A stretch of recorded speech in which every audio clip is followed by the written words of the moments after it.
This is the Thoughtful Travel Podcast. I'm your host, Amanda Kendall of the notaballerina.com travel blog. Every episode I'll share travel tales from several fellow travel lovers, and together we hope to entertain and inspire you, remind you of some of your own great travel experiences, and encourage you to hit the road again soon.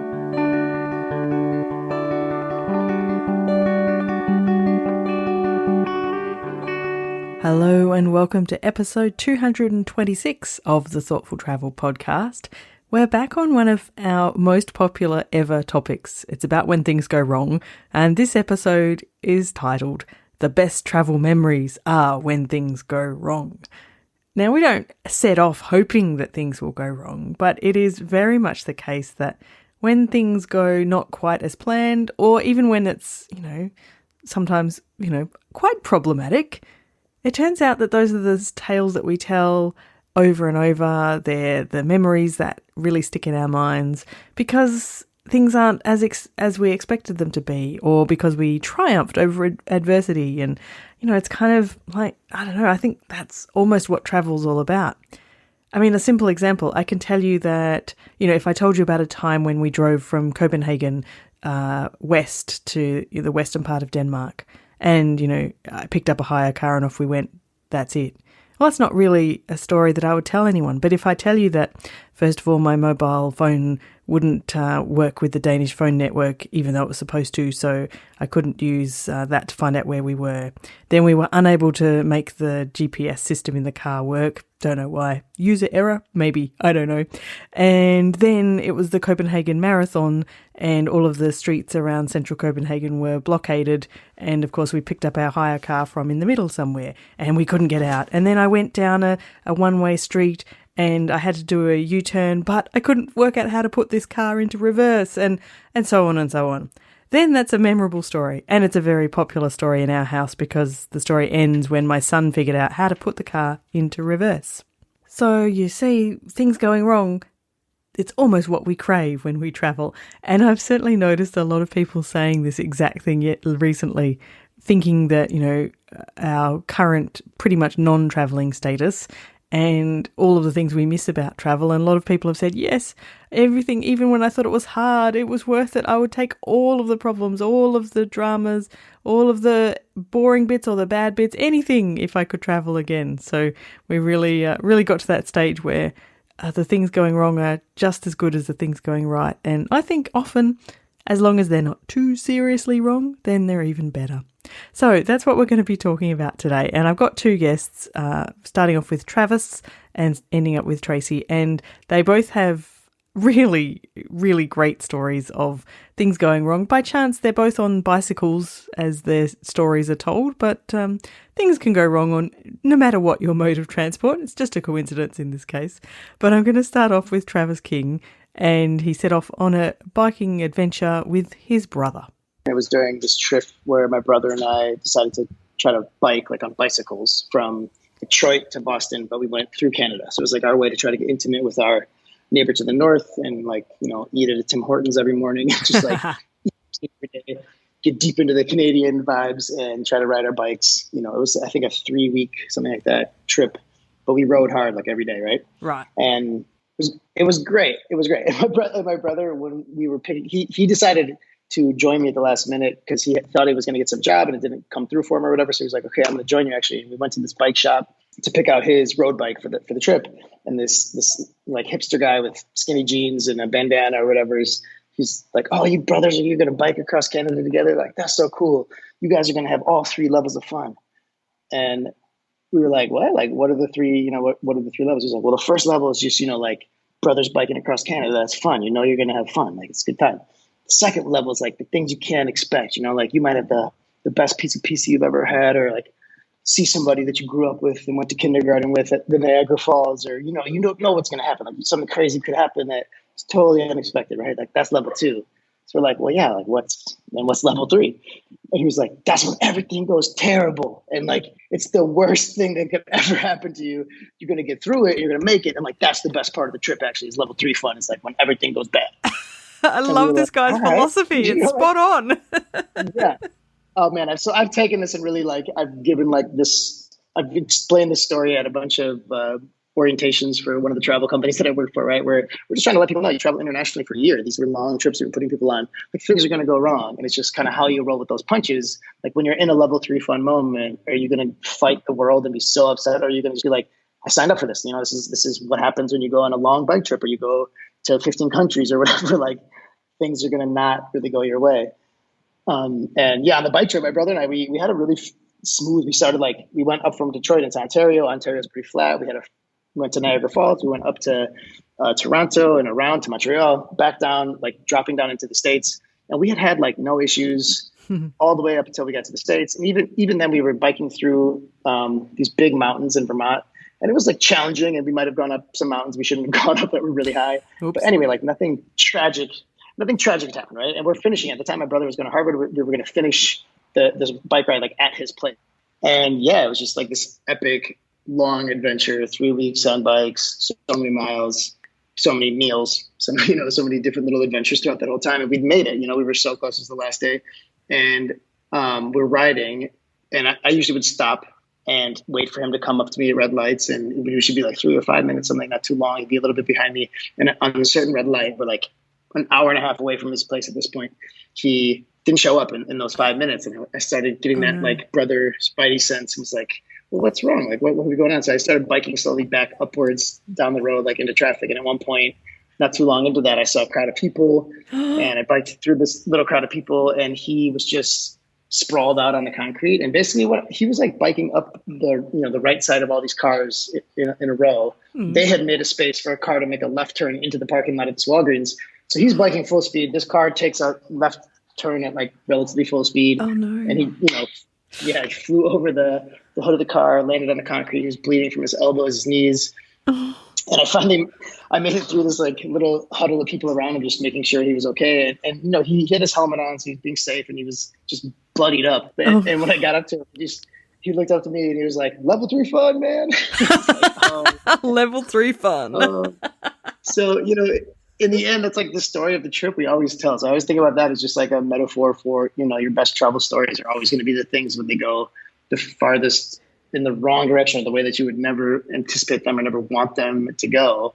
And like, that whole trip is like, it was an amazing 3 weeks. We had so many different fun memories from it. But whenever we tell the story of that bike ride, it's like on the last day, he got hit by a car, flew over the hood of a car. But then I guess the silver lining of the story is at the end, we went to a beer. It was like we went to get a beer at a bar. It was like 2 p.m. We were in the parking lot of a Walgreens. So I bought a bunch of ace bandages, a bunch of Neosporin. Cleaned him up. Because, cleaned him up, got his elbows and knees all bandaged up and everything. And we're sitting there just having this beer in the middle of the day. Like, man, we can always like get a taxi. We're like an hour and a half from your place, and we can just get a taxi. And even, in a car, actually, it would have been shorter. It would have been like a 20, 30-minute car ride or something. That's right. And he was like, he looked at me and he was like, "Dude, we've been biking for 3 weeks. Like, we have to finish this." And I was like, "All right, man." So he actually got back on his bike. It was a little bit banged up. The bike wasn't perfect, but he rode it I think it was almost 2 hours. He rode it, and we got all the way to his place in Boston. And yeah, I always thought that was the best hug of my life. Like when we dropped those bikes in his front yard, we gave each other that hug. It was like the best brotherly moment, the best, like the best end to a good story, basically. So that is awesome. I love it. Yeah, I love it that he had the presence of mind to remember that it was level 3 fun while it was happening. Yeah, he knew. He looked at me and he's like, "Dude, this is what the guy was talking about. This is level 3 fun. You've been waiting for the worst moment of the trip, and it just happened to be like 2 hours from the finish line. But this is it. So we're in it now." So yeah, that is really fabulous. Like I really think that is the best metaphor for the best kind of description of how all the best trips work. Is totally. Often the most memorable bit is what you might think is a bad thing, but totally. If it doesn't kill you, most of the time it becomes a great story, or it's a triumph over adversity, or whatever it is. You just, it's what happened to you that didn't happen to other people. It's what makes your experience unique. It's it's an important part of it. 100%. Yeah, like I could tell a story. Like my brother and I, we biked through Canada for 3 weeks, and we ate a lot of Tim Hortons, and we had a good time. Like whatever. It's still an okay story. It was an interesting trip, but that is why it's one of my favorite life stories. Is on the last day, my brother got hit by a car, and we still decided to get back on our bikes, and he made it all the way to his place in Boston, and we did it. So yeah, it was like that's what makes your best stories your best stories. If you think of any of your friends or yourself, what their best travel story is, or what your best travel story is, I almost guarantee It's when things went terribly wrong, Oh, and you found yourself in 100%. that situation of like, yeah, like you gotta float to survive or whatever. You gotta make it happen. Absolutely. And I can tell you statistics bear this out in looking at the number of downloads per episode on my podcast. The episodes about things going wrong inevitably have way more downloads than any others. So, people want to hear this stuff and people enjoy it. So it's crazy but true. I love that story. Brilliant. I'm going to adopt this level 3 fun thing. So I think about it all the time. Yeah, and like in all the other contexts of like stories that went wrong in the future from that moment for me, I think I was like 20, I don't know, like 8 or so, 27 or something when that happened. I'm 36 now. But I've had so many stories where things went wrong for me. And I think with the level 3 fun, like the magic of it is to understand that it is a thing. And like in hindsight, that moment that feels like everything is going wrong and it's totally terrible and you're whatever, like covered in mud at the bottom of a ravine or whatever, like that might be an awful thing. But if you have the wherewithal to be like, this is a level 3 fun moment, it helps you to be able to smile in that moment and be like, oh, this is going to be one of my best moments ever. Like, I'll take it. Like, let's just deal with this for now. But like, I can't wait to tell this story when I wake up tomorrow and I'm not covered in mud or whatever the situation. Yeah, exactly. You do end up, having had a shower and a full night's sleep at some point, and then it's your best story. It's so. I always remind people of the level 3 fun idea, just to be like, don't hate that moment, don't fight that moment so much, because in the end, it's going to be like your legacy and your life stories, and it's going to make you who you are. So embrace it. I am now a huge fan of the concept of level 3 fun. In fact, I probably should have called this episode something about level 3 fun, but I would love to track down that bike hire guy who told Travis this idea, because I just think he's a genius. It's such a great concept. Now, my final guest today is Tracey Croke, and she was mountain biking across the Talas Mountains in Kyrgyzstan, in a group, the first people to do this. So it was quite an adventure in many, many ways. But then towards the end of the expedition, it became, well, let's just say, even more adventurous. So on this challenging journey, mountain bike journey in Kyrgyzstan, we got to a point one day where the horsemen went off with our camping gear, and we went off up into the mountains to ride trails, and we had a rendezvous point. And then anything that could possibly go wrong in that day went wrong. So we'll just fast forward that. But in terms of like getting lost and these maps that aren't very clear, and trying to cross rivers and all sorts of things. And again, we were also dealing with a guy that had come off his bike and he had an injury. And at that point, we didn't realise that he had a broken rib.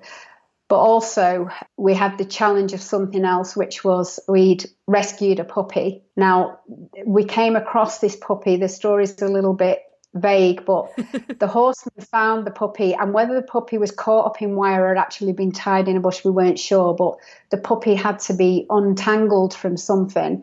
And why the puppy was on its own so deep in the mountains, we don't know, but we felt we should take her with us, because there were certainly no settlements within a day of us riding, and like the next day we didn't come across any settlements. We only came across nomadic people up in the mountains with the herds that were kind of giving us directions and stuff.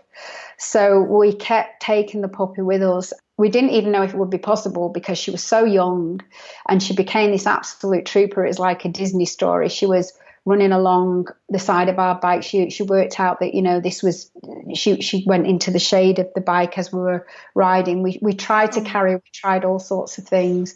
We dunked her in a river because it got very hot there in the middle of the day. We used to dunk her in every river. But we were also getting very low on food as well, and especially protein. So, even feeding the dog became a compromise for, you can imagine. So we'd sort of given her bits of food and, just trying to manage all this. And then we were supposed to meet our horseman at about 12 or 1 o'clock at this rendezvous point in this valley. And we just could not find a way into this valley. Like, we knew we were close to it, and it was just like over this next pass, but we just could not get a way through. We kept going wrong. We kept following trails that we thought were right on the map. And it was just, we made 3 attempts.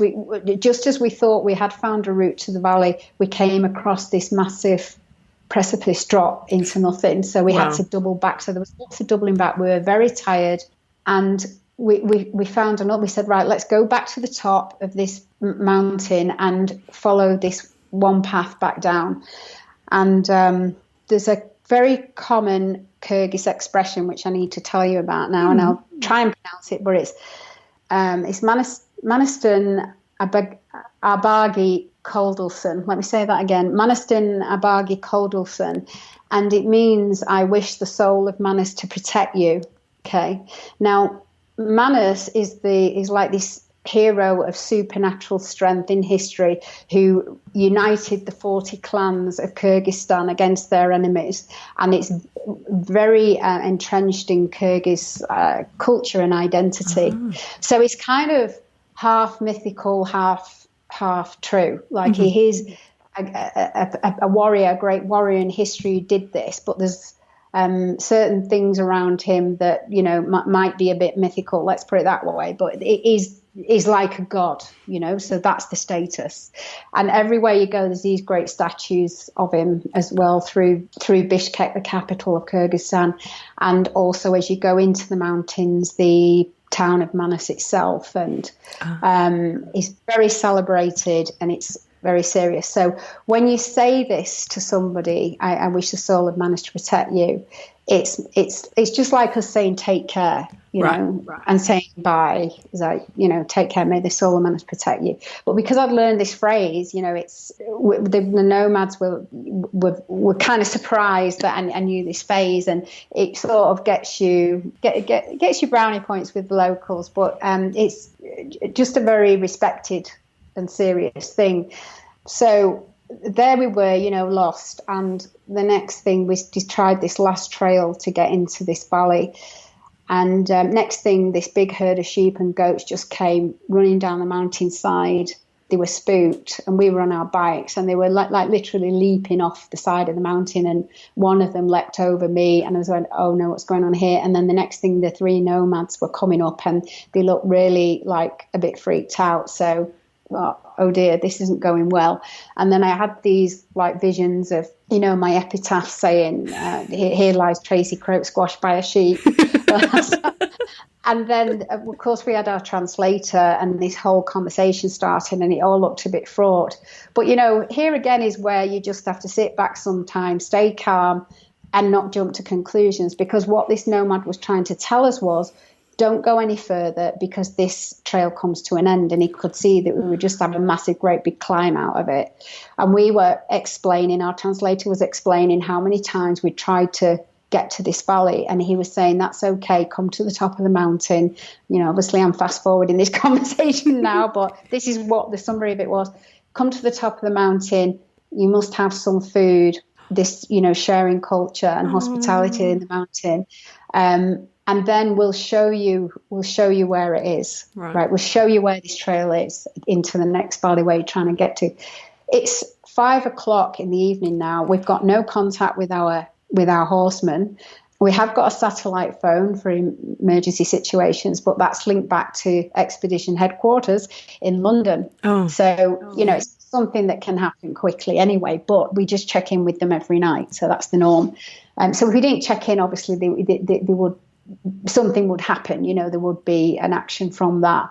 But as it was now, we were facing a very cold, at least one very cold night on the mountain without the right equipment, because we only had our day packs and not our camping gear.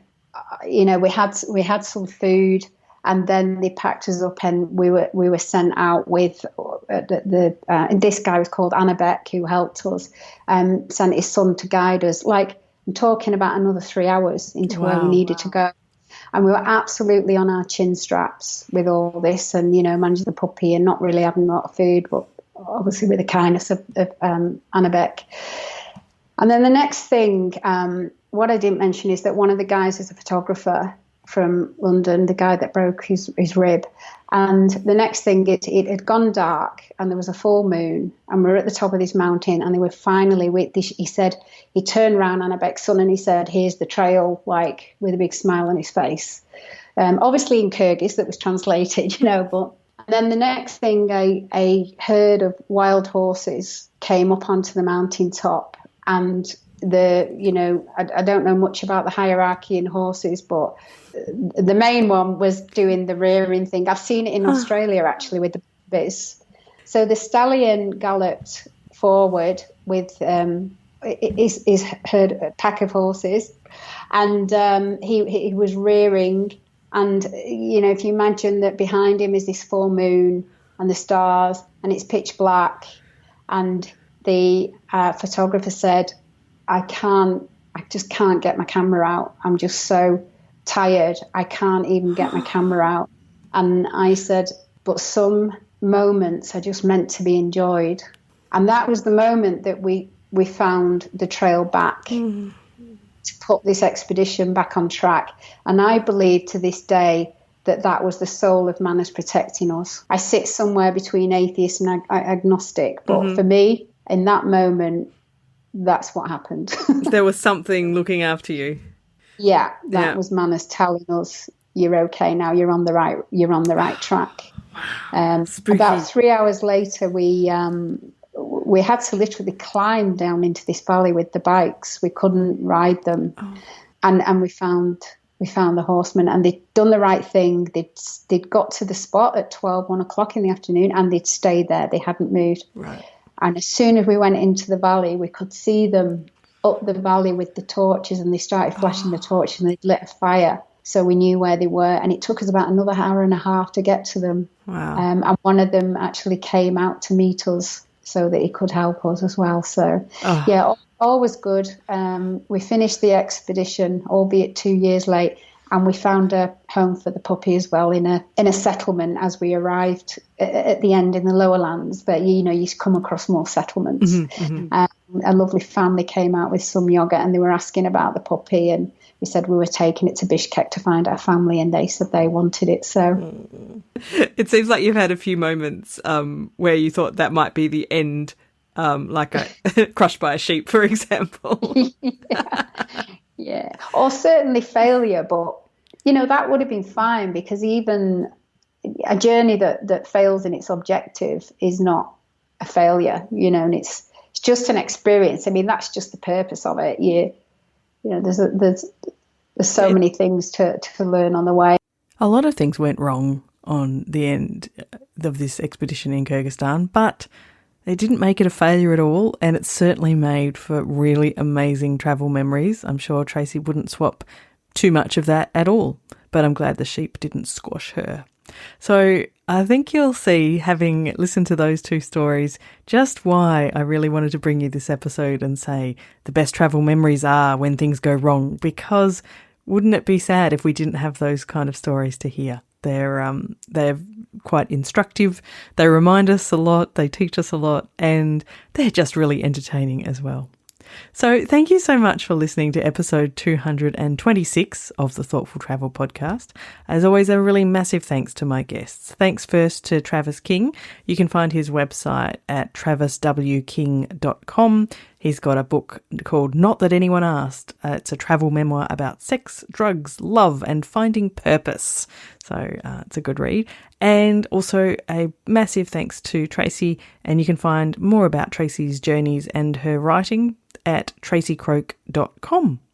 The show notes for this episode will be at notaballerina.com/226.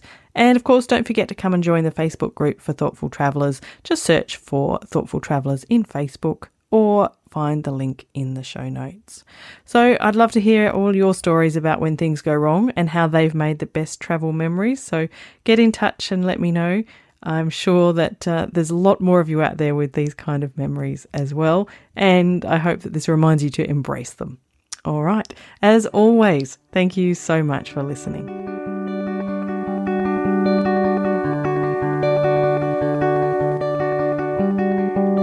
This has been another episode of the Thoughtful Travel podcast. Show notes and other information are at notaballerina.com/podcast. Join me again soon for another chat about why we travel. Bye for now.